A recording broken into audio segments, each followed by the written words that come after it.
Hello and welcome, ladies and gentlemen, to Define Disaster. This is Battlefield 1. In today's video, we're going to be taking a closer look at the most important gadget for the medic class in Battlefield 1. That is to say, it's two gadgets relating to healing, the small medic pouch and the medic crate. We're going to be comparing and contrasting them, talking a little bit about what playstyle best fits which one of these two gadgets, and of course, which gadget of the two you should be using when running as medic on the battlefield.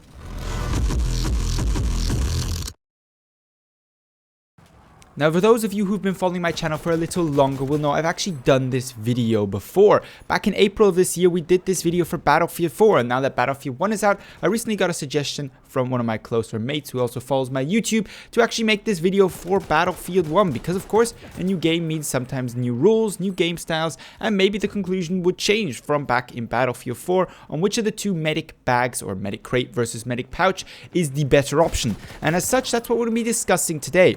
Now, I could, of course, go down and try and figure out the exact healing rate per second of each one of these medic bags or medic options. However, we're going to be talking more about the gameplay implications of your choices today.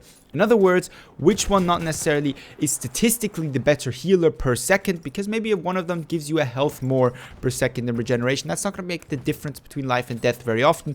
However, using your gadget effectively is going to make a big difference to both your team and yourself, and that's what we're going to be focusing on in today's video. Starting off then with the big bag. Well, the big bag, it's pretty obvious what it does. You put it down and then it heals both you and your teammates in a certain area of effect. It does this, however, in Battlefield 1, unlike what I believe in Battlefield 4, only to a limited degree. That is to say, you don't infinitely heal after a certain amount of health dispensed. I believe it was around 300 to 350, but correct me if I'm wrong. You will actually disappear. It will be spent. You've used all the health in the medic pouch and it won't be able to heal anybody anymore, and you'll have to put down a new one. Frankly, this isn't much of a big deal because going through 350 health will take you quite a bit of time, but it's important to note that you can't infinitely use the same medic bag and will eventually have to plop down a new one to use. So what is this very good at? Well, of course, defensive positions. Holding a position, holding a line behind a piece of cover, because of course one of its big disadvantages is it's relatively immobile. What I mean by this is, yes, you can always throw one out, however, it won't heal you on the go. It will only heal you while you're in the area of effect. As such, if you're moving from cover to cover and would like to heal while you're doing so, or moving up on a point, closing the gap on your enemy, you won't be able to do so. You're only really able to use this healing station when standing around it, and as such, it's much more suited for those not campy players, I want to say, but players holding a position, a piece of cover, cowering behind a rock, or looking to heal a number of teammates. Especially on the more choke pointy maps, this healing option is likely to be the preferred one or the better option because it allows you to heal more than one person at a time, and players are likely to regroup or stay around certain areas for longer amounts of time. I'm thinking here, of course, for example, of operations on Argonne Forest. Probably the best situation as medic to have a large medic pack. You'll be able to get quite a number of heals in those situations because, of course, people tend to chunk around corridors or parts of the maps which are kind of choke pointy in nature. What other advantages does this medipack have? Well, besides being able to heal multiple people and being able to constantly heal you, that is, as soon as you take a little bit of damage, it automatically tops you up, you don't really have to think about it as much. Now, what I mean by this is twofold. Firstly, if you put it down and you're behind cover and you take damage, you're not going to instantly have to put down a new medic pack every time you take damage. This is different from the medic pouch, which once you take damage will interrupt your heal and no longer heal you. Even if you're fully healed and you take damage, unless you get a new medic pouch, you won't actually heal. Now, this means you have to pay more attention, constantly spam down those medic pouches, which is not a thing with the medic bag. Furthermore, it allows your teammates to more actively seek out medic bags, easier to spot, and as such easier and more often probably used as other pouches. Furthermore, if you're looking to heal multiple people, it's much easier to just plop down a medic crate instead of trying to single-handedly give each one of your teammate a medic pouch. Ease of use here is of course a big factor, and that is why some people probably prefer the medic crate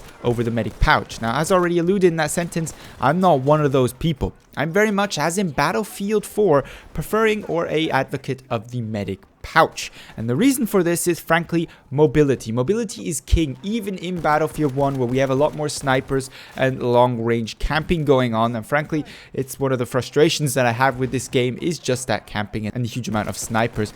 However, nevertheless, mobility is important, and being able to heal both yourself and your teammates constantly on the go is an invaluable skill. It means you are much more flexible in the way you can move around the map, you're much faster in your enemy's face, you're much easier and able to maybe for example, get behind new cover if your old position is compromised. I don't like to have to stay at a certain spot waiting to be healed when I could be moving up on my next enemy or my next target while at the same time healing. Now that's not the only advantage of the medic pouch, however it is the biggest advantage and why I generally run with the medic pouch over the medic crate, despite, believe it or not, actually having also unlocked the medic crate in Battlefield 1. It's not too hard to do, and frankly I have the option, and for some of the gameplay today I also used it just to make sure my previous opinions and conclusions on medic pouches and medic bags were still accurate, both in Battlefield 1 and of course in Battlefield 4. Now one of the other advantages of the medic pouch that we haven't mentioned yet is the fact that you can heal teammates at longer distances. Now this isn't as much of an advantage as, for example, the flexibility that the mobility allows for the medic pouch, but it's still worth mentioning here. If your teammate is 5 meters away from you, 10 meters away from you, there's a big open gap, both of you behind cover, you can throw him the medic pouch actually over quite a bit of distance. Whereas if you had the medic bag, you could chuck it down at your feet, but unless your friend was willing to brave the open scary area, which you probably get shot in because you have just taken fire, he's not going to be able to access that health. In other words, in some situations it is very beneficial to be able to throw your medic equipment at your friendly forces instead of just plopping it down on the floor. Another factor in my preference for the medic pouch over the medic bag is the way I play with my friendly squad mates, mainly my friends on TeamSpeak. We're a mobile force. We stick together when we're trying to actually perform well and are not just going off on salty rants, and we try to go for objectives. And this means that not only am I mobile, but so are my teammates. There's nothing worth trying to heal your teammate who is running to an objective, but you can't, because every time you throw a med bag, you heal them 10 HP, and then they're out of the range of that med bag. So as said before, the medic pouch is just a more flexible weapon. It allows you to move, and this doesn't only apply for TDM, which was one of the main arguments in Battlefield 4 for the medic pouch. Using in TDM was the main and most important factor, and while it could and still also had the advantages in both Conquest and Rush that it did in TDM, they were less frequently appliant. I don't feel like that anymore in Battlefield 1. I feel that A, I don't play so much TDM, but B, mobility has become even more important with the huge amount of snipers around. If you stay in one spot for too long, eventually they're going to hone in on your position and they're going to give you a cheeky headshot. You want to be on the move, you want to be flanking your enemy, especially in game modes like Operations, where it can very quickly become very choke pointy. Now with that being said, have I forgotten any important advantages or disadvantages of both the medic crate, the medic bag, or the medic pouch? What do you think? Do you prefer the medic bag or the medic pouch? At least in Battlefield 4, we had a relatively even split in the comments regarding this matter. Some people preferred the one, while other people preferred the other. How do you feel about this? Are you with me and prefer the medic pouch, or do you prefer the medic bag? Let me know down below in the comments, as well, of course, as per usual, your future video suggestions for Battlefield 1 and Battlefield 4. But with all that being said, I'd like to thank you very much for watching, and hope to see you in the next Battlefield 1 video.